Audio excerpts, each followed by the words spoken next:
Hello everyone, Rich Bonanno here from NC State Extension. I want to tell you I hope you're having a great summer, and I hope you're able to balance all of your work and your vacation time and your professional activities as the summer goes on.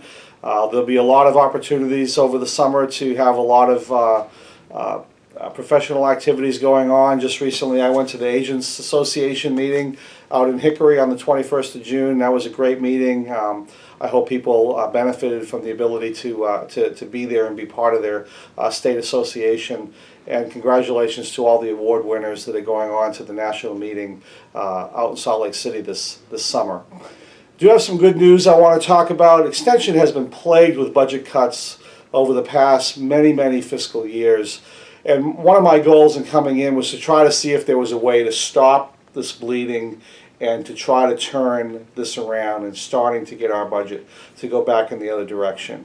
And while I'm not going to tell you that I achieved everything or we achieved everything that we wanted to achieve, we have had a budget increase this year. It's modest. It'll be $700,000 going into the next fiscal year, and then an additional $100,000 or $800,000 starting the second year recurring for the second fiscal year of this biennial budget. That's good news. Those are good numbers. We hope to do better in the future. I want to thank our State Advisory Committee members and everybody else that contributed to working with legislators and speaking on our behalf. We had talked a lot about our budget over the last year and our need to try to improve things for us, and many of our stakeholders took that to heart and really did help us out, and so I'm appreciative. My number one goal here has been to really work on a career ladder for agents and also for extension assistants and extension associates within the departments on campus, and we hope that we can begin to utilize this money to tackle that problem. We're also working on some ideas that came from many of our specialists on agent training. We're working to generate some dollars to make that happen, and I hope that by the next time I speak with you that we'll be able to have some successes on our ability to do some increased agent training. The two are actually connected because part of the career ladder is to really document agent training and improvement over time, and having a great agent training program by having our specialists on campus totally engaged will be a great thing for agents in moving forward, and really benefit for the entire organization so that we can better do our job. In mentioning the State Advisory Committee meeting, our advisory committee members that helped us with the budget, I also want to say they have a meeting coming up in Yadkin County in July. We're thankful for all of our advisory committee members that we have around the state, and we always look forward to meeting with them and getting their advice on things that we can do better in extension. Some people have asked about what's going on with hemp in the state, and so I get a little bit of an update from Tom Melton, of course you know is our hemp guru in the state and chairs our commission within the state of North Carolina. And to date, which is as of really the beginning of July, 39 counties in North Carolina do have licensed growers. 71 total approved licensed growers in the state. 66 of those are producing in the field with about 1,700 acres, and 12 of those are actually producing in greenhouses with more specialty versions of industrial hemp with about 104,000 square feet of greenhouse space devoted to hemp production. This data is current as of early July. We do have growers' names, and we want you to know that if you do need to know who the growers are, where they are in the states, and what they're working on, I think you can get that information by contacting Tom Melton.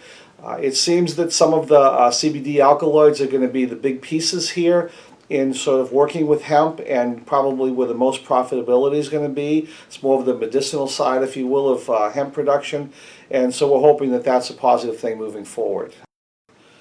On the hemp topic, I just wanted to add one more piece. I want to thank all of the faculty, the staff, and the graduate students of both the Departments of Crop and Soil Sciences and also Horticulture for all of their work and efforts in making this first year with hemp, as delayed as everything was, to be as successful as it was in our first year. So thank you all very much from those two departments.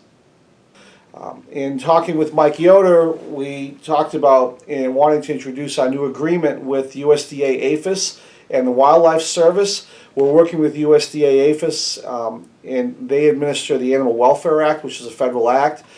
We've got an agreement with them to help work with the counties, so that if you've got growers or other people in the county that are having wildlife issues, you can make a connection with the USDA APHIS office closest to your county to be able to get assistance, advice, trainings, and so forth. If you don't know who that is or who your contact is, it's probably a good time for you to find that out so that you can make those contacts, and when there is a problem, you can have the appropriate information to be able to mitigate any wildlife problems that you have. A couple of final pieces I just wanted to mention. I know the new Wolftime reporting system is going to be up and running as of early July. I know this has created a lot of angst for people. I do hope that you have the ability to maneuver it. This is a university-wide program. It's just not about extension. I think that there is some benefit to this.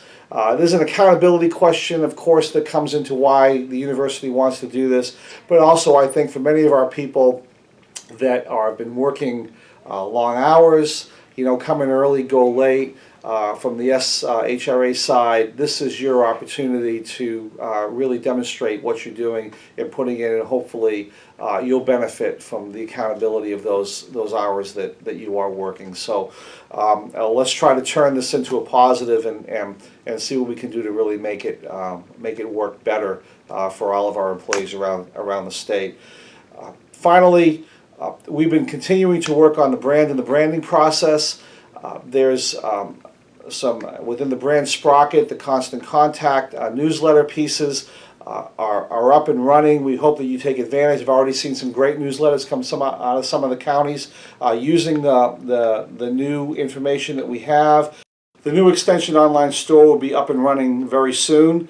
It'll be a great place to go to because it'll be a one-stop shop for you to order any supplies that you might need, from tablecloths to signs to placards to pins and posters, but also to be able to order apparel.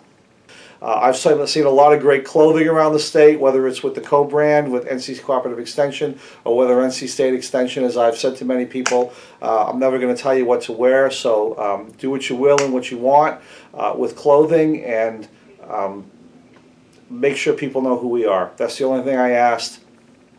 This whole idea with branding is so people know that it's connected to Extension, that from a university standpoint it's connected to our respective universities, whether it's NC State or whether it's NC A&T. When we're looking for money, when we're trying to better this organization and get more resources, people have to know who we are. And the more we think about that and the more we remember to connect what we're doing to Extension and to our universities, the better off we're all going to be going into the future. So with that, have a great day. I look forward to our next visit.